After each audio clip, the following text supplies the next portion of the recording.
Ну что, мы пересели. Вот такую вот кабинку с креслами.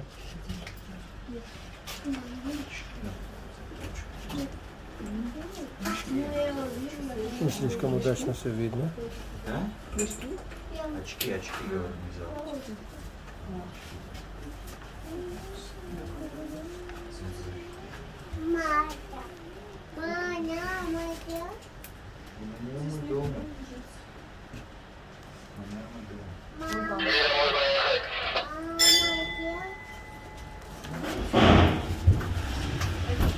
Если хотите снимать, можно рядом.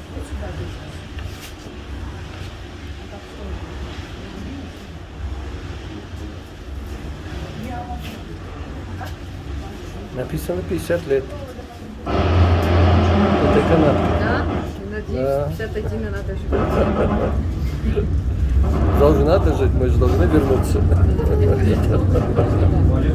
Обратно. Ну что, у нас высота уже 3 сказали, да? 3. 3 каната, 3 станции, да. Не, высота сейчас какая была? А, не знаю. Какая высота у нас сейчас? 3 километра. 3, да? Сколько? 3500. А, уже 3500. Ну что, ребят, мы на 3500. Да, мы едем на 3500. А, и внизу уже снежные горы. Мы не едем, мы едем от 3500. Да, от 3500 и выше, да. И выше, да. 200, кажется, нужно До 4. Это 3800. Да.